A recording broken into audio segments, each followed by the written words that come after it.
Wow, the crowd in Michigan went absolutely wild over Paul Ryan today when he held a campaign rally at Oakland University. Listen to this one, it is like a shot of adrenaline. All right, Ronna, fantastic. My pleasure now to introduce Pastor Kent Clark from the Grace Centers of Hope from Pontiac for our invocation. Pastor Kent.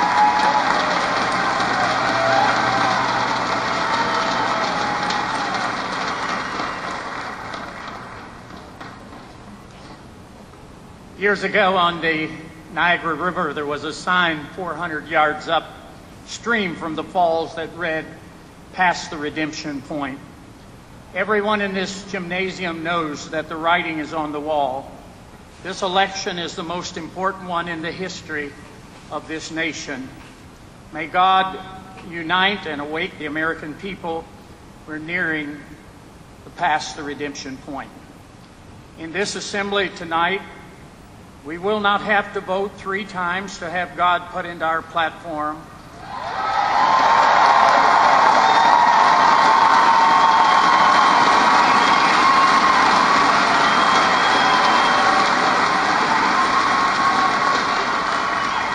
We know there is a Creator God, and we clearly understand that the capital of Israel is Jerusalem.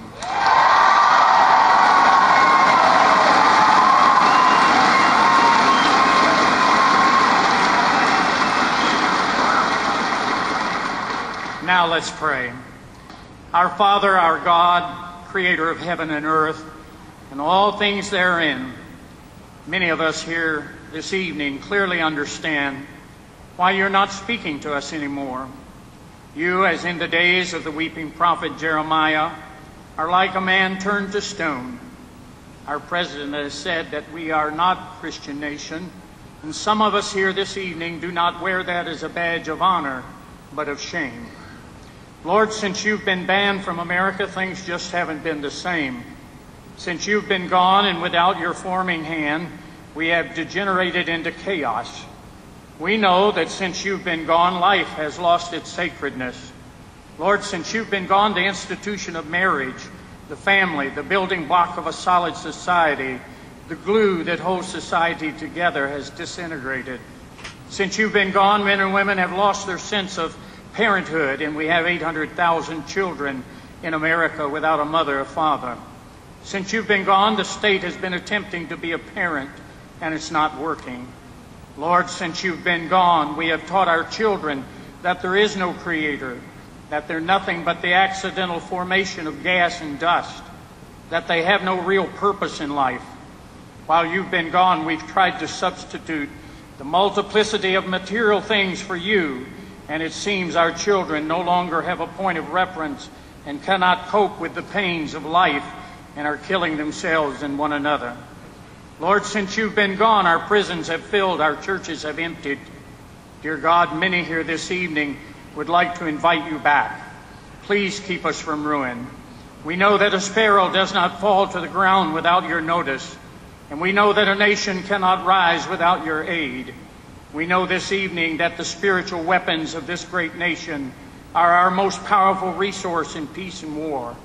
Our confidence tonight is not in big government, but in a big God.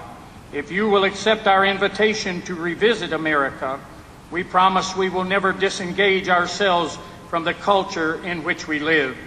We have learned our lesson. We will not leave the soul of America to the federal government.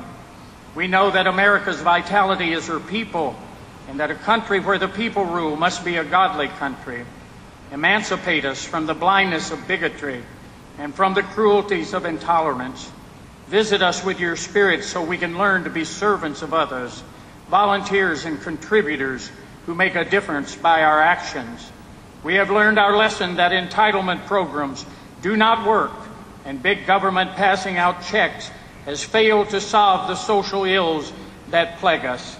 Guide our thoughts and decisions, and direct the path of Governor Mitt Romney and Congressman Paul Ryan. Bless and protect our men and women in the armed forces around the world. Hold back the enemies of liberty. God bless America. Stand beside her and guide her through this night with a light from above. Amen.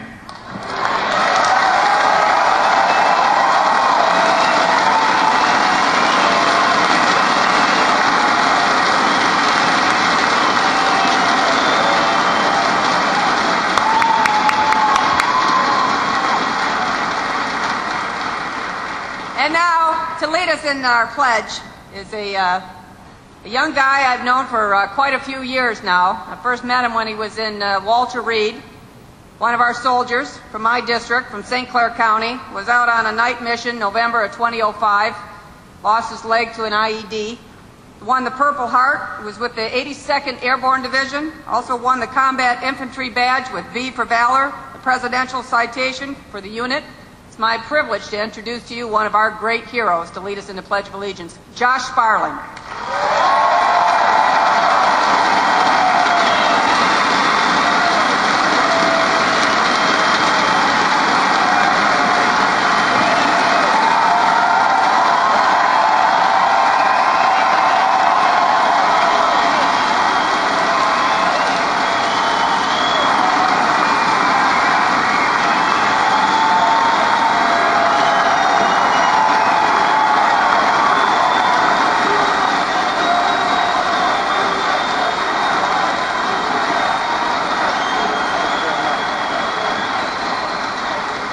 Thank you very much.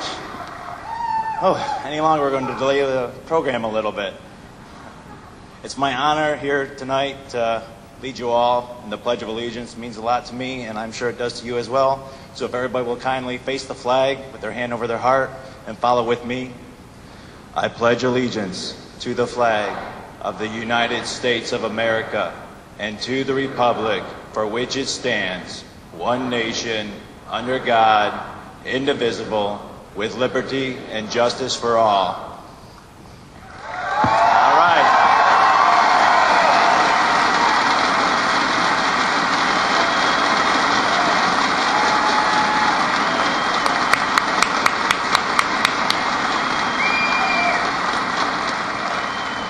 And now, a little gal from Shelby Township is going to sing the Star Spangled Banner for us, Melody McZowski from Shelby Township. Melody?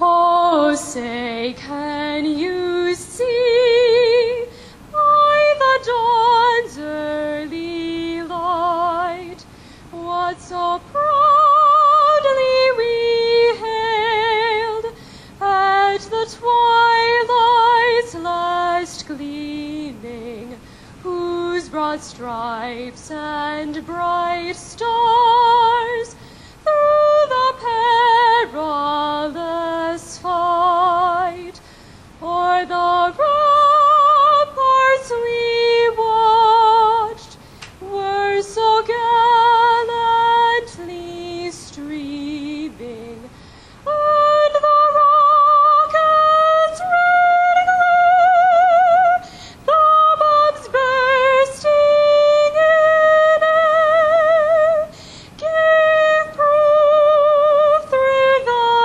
night that our flag was still there. Oh, say does that star-spangled banner yet wave o'er the land of the free and the home of the brave?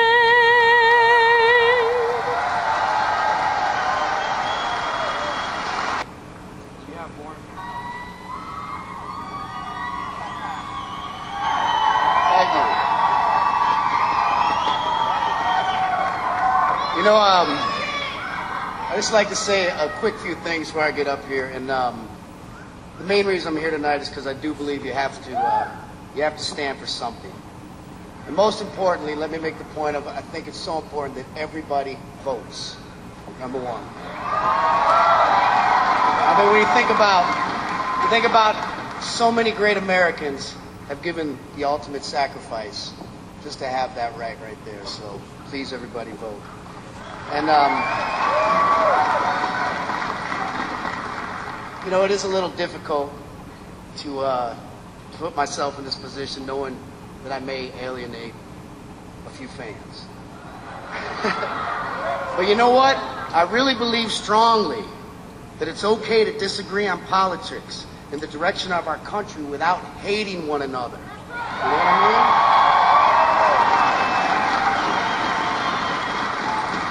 I mean? I mean, it's no secret that I'm embedded in an industry that leans very left. And I've listened to all the arguments and visions for our country. And don't worry, I'm not going to give you a recap or stand up here and preach politics like some of my friends in Hollywood. Because I know for sure that my talents as a musician has been best utilized by entertaining our troops all over the world.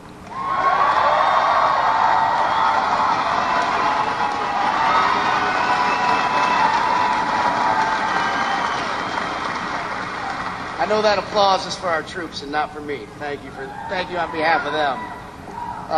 And also to be able to support great organizations like the Wounded Warrior Project, Operation Homefront, and Operation Finally Home that helps these young men and women, you know, helps them when they come back from fighting the good fight. And I also want to say, I also want to be real clear that I'm very proud to say that we have had elected our first black president. All right? I'm sorry. Right. I'm sorry he didn't do a better job. I really wish that he would have. I do. But the facts are the facts.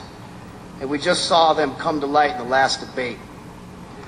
With no outside BS, no biased media involved, no interruptions and negative political ads every 5 seconds, and most importantly, no damn teleprompters.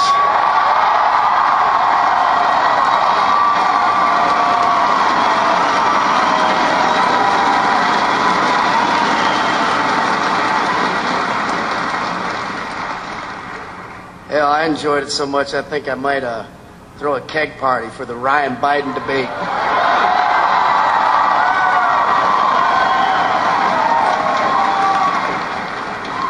So in short, just let me reiterate how much I love and believe with every ounce of my soul in the city of Detroit, the state of Michigan, and most importantly, protecting the American dream.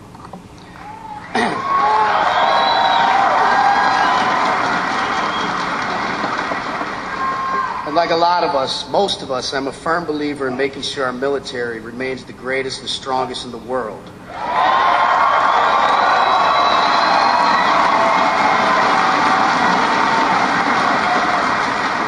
And again, I can't say how proud I am to have been able to play and support these fine young men and women who, let's not forget, leave their families, some their jobs for months at a time to fight for our way of life.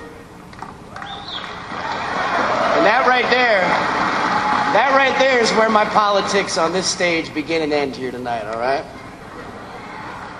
You're welcome. So without further ado, I'm proud to introduce a fellow hunter, a fellow fan of rock and roll, and a great Midwesterner who shares a vision not only with Mitt Romney, but also with myself of what will be the best for our state and our country, Michigan. Let's hear it for Paul Ryan! Thank you, Michigan!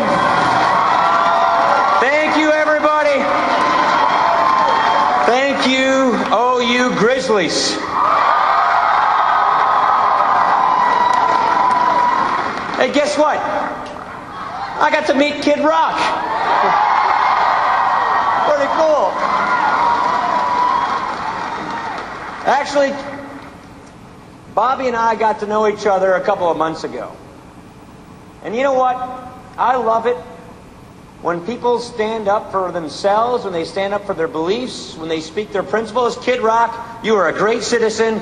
Thank you for what you've done for Detroit, for your state, and for our country.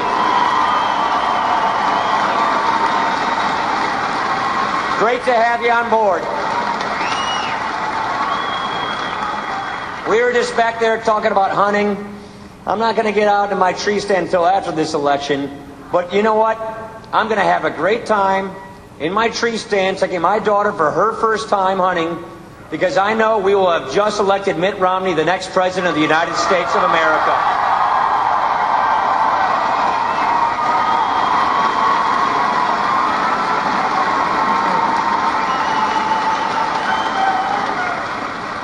And my friend and colleague, a great Congresswoman, Candace Miller. Thank you, Candace, for what you're doing for us. She is phenomenal. She's a strong leader. And Pete Hoekstra is here. Pete Hoekstra, thank you for what you're doing for us. We need Pete Hoekstra in the Senate so Harry Reid's not in the majority anymore. You can help us with that.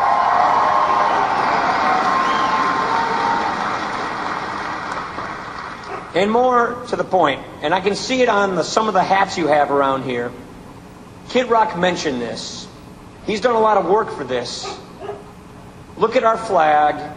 Look at our principles. Look at our legacy. It is all because of men and women who put the uniform on. To our veterans here in the audience, thank you for your service to our country. We have your back.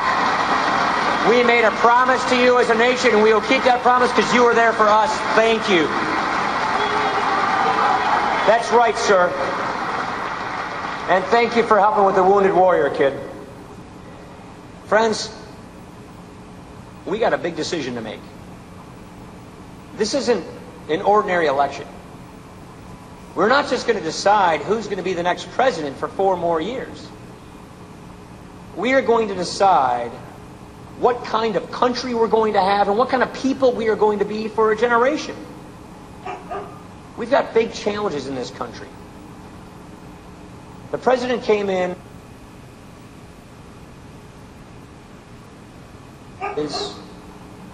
He didn't make anything better. Problem is, the Obama economic agenda failed, not because it was stopped, but because it passed. Let's not forget that he came in with one-party rule, the ability to do everything of his choosing. And he did that. He passed his stimulus plan. He passed Obamacare. He spent 1.5 years after people were still looking for jobs, looking for growth. He spent 1.5 years jamming through one-party rule, a government takeover of health care. He tried to get a national energy tax imposed, which he got through the House, didn't get through the Senate, now he's trying to do it through regulations.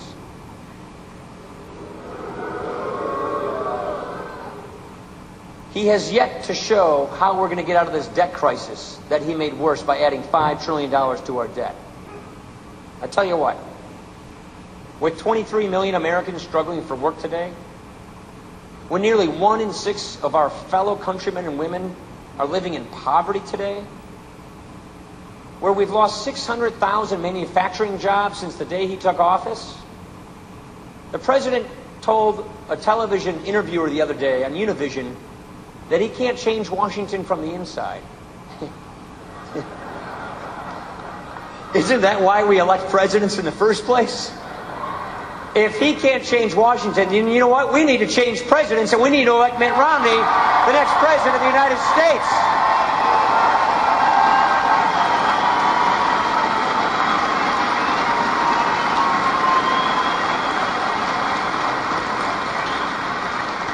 We cannot afford 4 more years like the last 4 years. You know, I don't know if you saw it today, but I was really excited and encouraged to see Governor Romney address people at the Virginia Military Institute.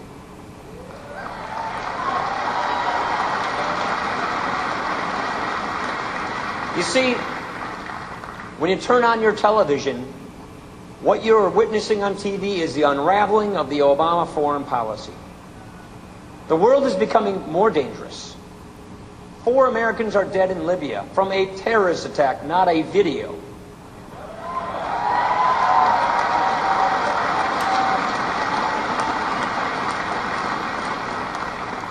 Our enemies are becoming more brazen. Our adversaries seem more willing to test us. And we're showing more daylight between ourselves and our allies, and they're beginning to question our resolve. And the reason is, America is projecting weakness right now. Our enemies view us as a superpower in retreat. Now, why is that? It's because when people around the world are speaking up for their freedom, we are not amplifying their voice. It's because when you see the president proposing all these devastating defense cuts, which show that we are not interested in having the strongest military, but they're hollowing this out, it seems like the only spending cuts he's eager to engage in are those that come at the expense of our military. I got to tell you something. That's not what we're going to get with Mitt Romney. We heard that today. And with Mitt Romney, we will have peace through strength because we will have the strongest military in the world, and no one will question us. No one will question our resolve. Having a strong military, that means our fighting men and women have everything they need to do the job, to keep them safe. And that means when they come home, we have their backs because we have the benefits that they've been promised. We have the health care that they've been promised. But they also come back to a growing economy where they have opportunities. That's what we owe our fellow countrymen and our men and women in the military.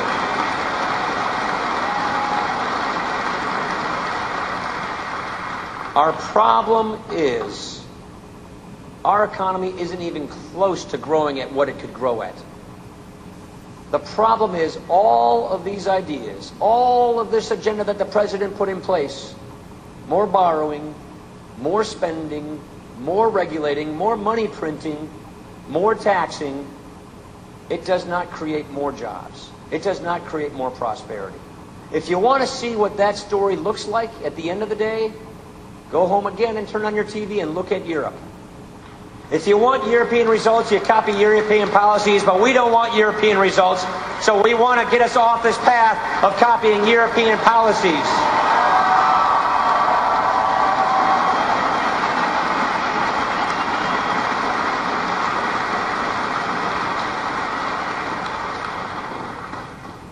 But Mitt and I want to earn your support. We want to deserve this victory.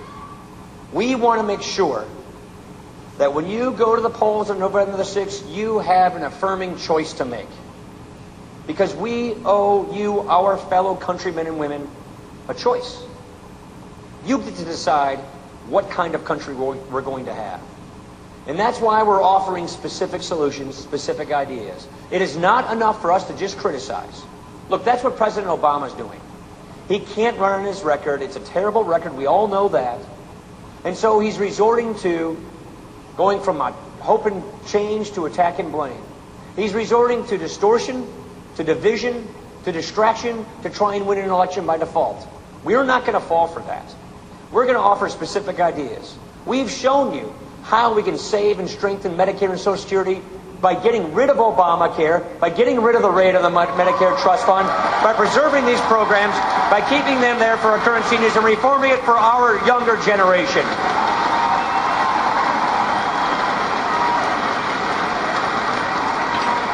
We're showing exactly how to cut spending, how to balance this budget, because we agree with one core idea. We have got to stop spending money we just don't have in this country. We can't keep mortgaging our children's future.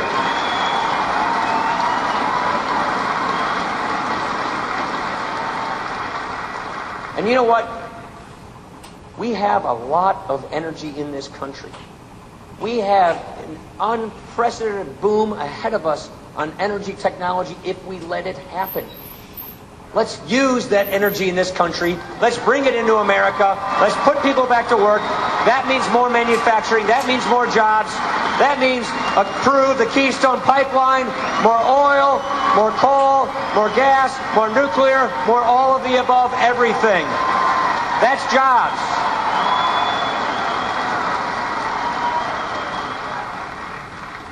Look, I come from Big Ten country too.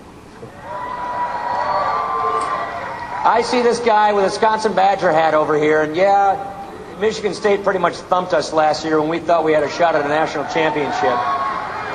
Hey, paybacks are, you know what,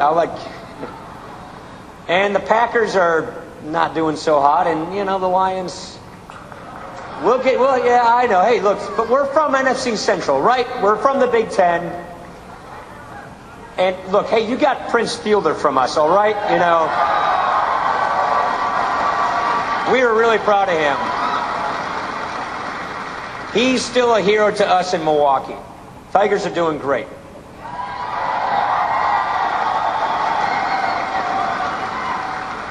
The point is, overseas, which to us means Lake Superior, we've got countries that know what it takes to compete.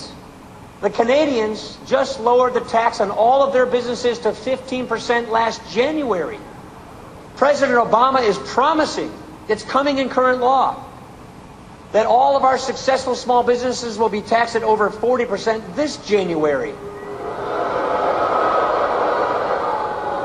When you tax American job creators, American manufacturers, so much more than our foreign competitors tax theirs, they win, we lose, and we can't stand for that. That's how you lose jobs. Heck, this one tax increase doesn't even pay for 10% of the president's spending wish list. Here's the deal. I represent southern Wisconsin. Take a line from Muskegon, go straight across Lake Michigan. That's the area I represent. That's where I'm from. We lost 4 auto factories in the area I represent in just the last 4 years. We lost our plant, our GM plant in Janesville, our Chrysler Kenosha plant.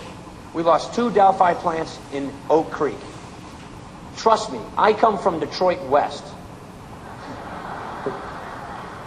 We know we need a healthy auto sector.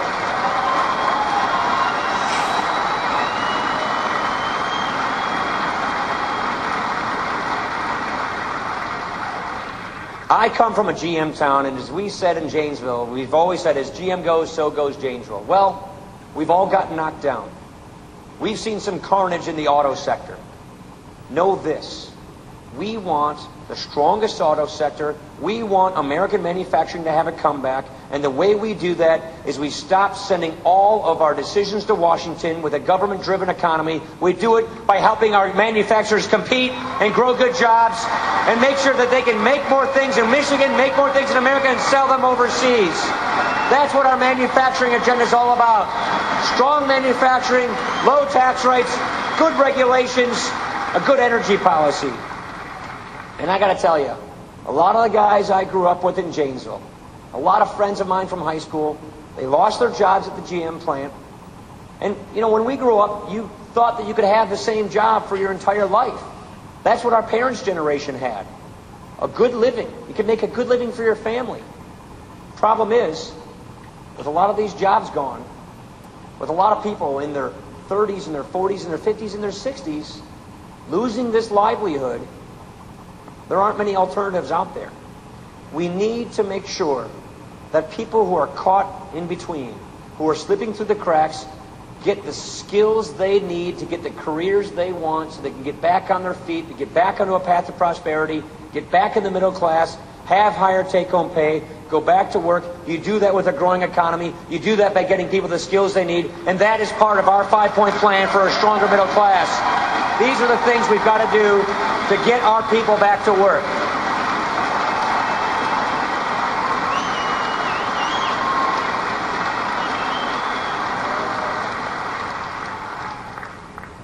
China just beat us as #1 nation in manufacturing just 2 years ago, and we were on top for 100 years. We're going to get it back. We're going to get it back because we're going to get manufacturing moving again. We lost 38,000 manufacturing jobs just in the last 2 months. Over 10,000 of them came from auto. The good news is, if we put the right people in place and get the right policies in place, we can turn this around. We can make sure that we do what we need to do by putting these proven pro-growth policies in place.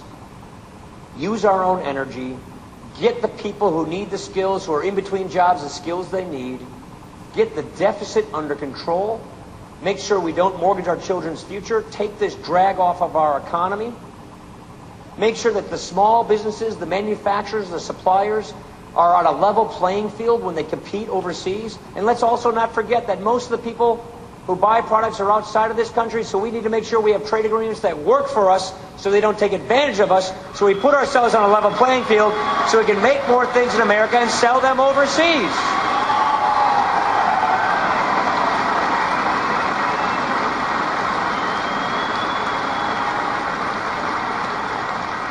We put these policies in place, our economy hits its potential. We get our economy growing like it ought to, like it can, we create 12 million jobs. The president said, if only we borrow about $831 billion and spend it on all his friends and cronies and special interests in Washington, they would create all these jobs. That unemployment would never even get to 8%. Well, it was above it for 43 months. He said that the economy would be growing at 4% this year. Right now, it's growing at 1.3%. The economy is growing slower this year than it grew last year. And last year, it was slower than the year before. We had less job growth last month than we had the month before and the month before that. You see, we're not going in the right direction. The president is trying to convince us that he just needs more time. That just stay on the path we're on and we'll get this figured out. We can't afford 4 more years like the last 4 years. And you know what we need? We need leadership. We need leadership.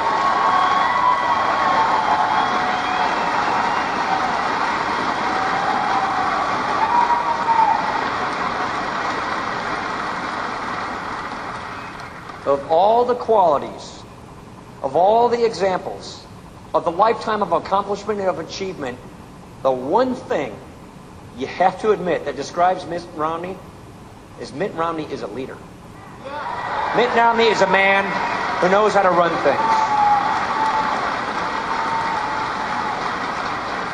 Look, after getting the runaround for 4 years, it's time we have a turnaround, and we have a man who knows how to turn things around. We have a jobs crisis. Wouldn't it be nice to have a job creator in the White House for a change?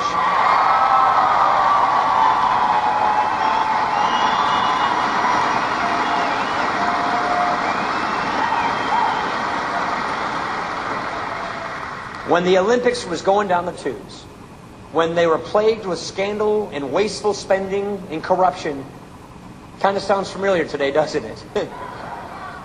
They called Mitt Romney, asked him to leave his business, move to Salt Lake and turn it around for his country. He did that. We're proud of him. When this man started a business, ran it for 25 years, he turned around failing companies. He created businesses that we all know of today like Staples, Bright Horizons, and Sports Authority. This is a man who helped create tens of thousands of jobs. And by the way, being successful in business, that's a good thing. There's nothing wrong with that. We take pride in that. We don't resent that. We don't envy that. We want more of that.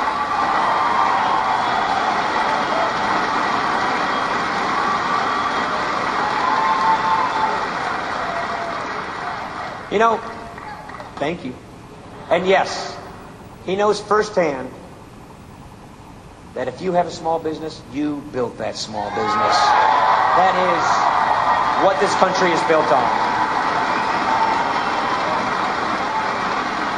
You know, every now and then, speaking of that statement, the president drops his guard and reveals his philosophy. He reveals his beliefs. You remember when he was talking to a crowd of people in Ohio, and the guy named Joe the plumber? Remember he said, just spread the wealth around?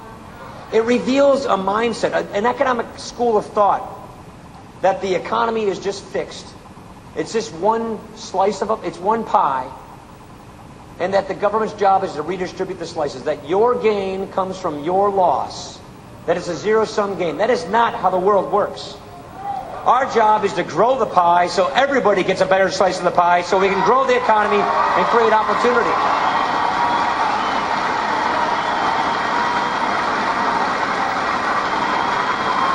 You know, I had the pleasure and the opportunity of touring the Cornerstone School in Detroit today. Talk about opportunity. Talk about getting hope and opportunity to young kids in the inner city who are growing up in an area where they don't have hope and opportunity. This shows you that if we put the right ideas in place, if we remove those barriers to opportunity, people will flourish. That's what this country's about. It's about growing the pie. It's about upward mobility. It's about opportunity. It's about economic growth. And nothing can stop us from doing it anywhere we want to. And everybody in America can get out of poverty, back in the middle class, onto a life of self-sufficiency. That's what the American idea is all about, and that's what we're focused on doing.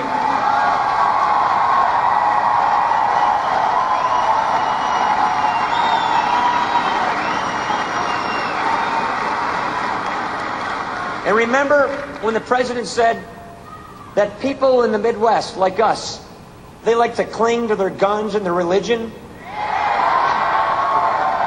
Well, all I gotta say is this Catholic deer hunter is guilty as charged and darn proud of it. I gotta say.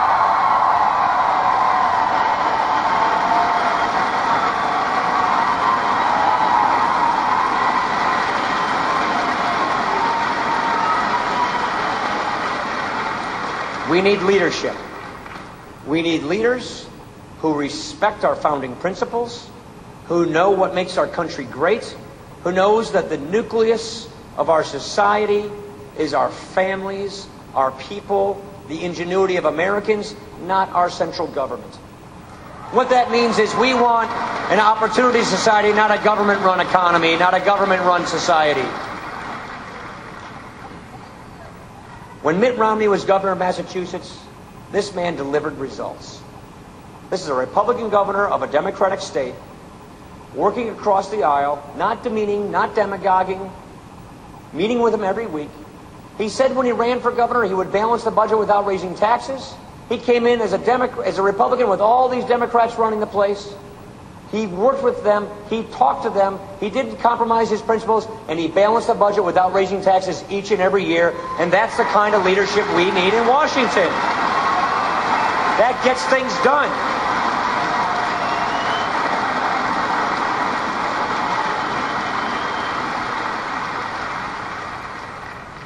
This is more than just that. It doesn't matter what generation you come from. This is the most important election in your generation. We are picking a big path for our country. America is more than just the Great Lakes, than just the Packers and the Lions, or the Brewers and the Tigers. And yeah, the Tigers are doing pretty darn well these days. It's more than a country with a flag. America is an idea. It's a very special idea.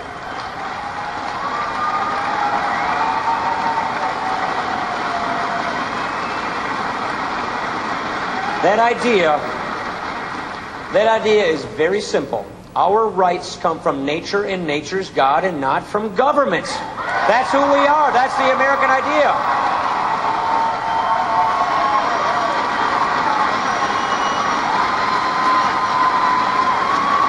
Our founders founded this, and our veterans every generation since secured this for us, and we thank them for that.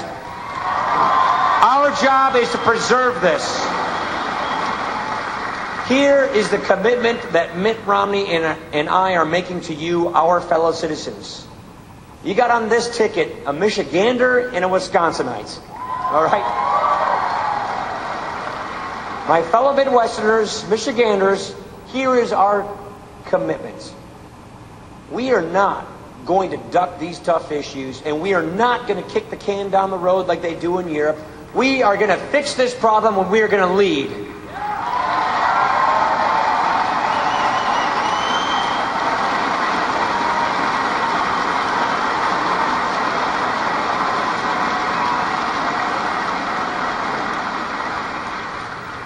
We are going to have a strong national security.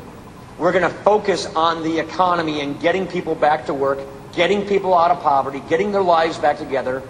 And we are not going to spend the next 4 years blaming other people. We're going to take responsibility.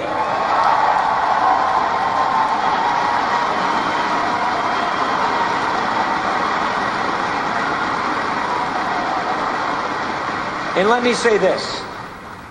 We are not going to try to transform this country into something it was never intended to be. We are not going to replace our founding principles. We are going to reapply our founding principles. We can do this. We can turn this around. It's getting close here in Michigan. You can help push us over the top. You can deliver this. We can do it here. If we get this right, we will turn back. We will look back at this moment when we got it right. We can do this for our children. We can do this for ourselves. We can get ourselves back on top. We need your help. Michiganders, we need your help, and we can do this. Thank you for coming out today, everybody. Thank you for your faith. Thank you for your help. Let's go out there and get this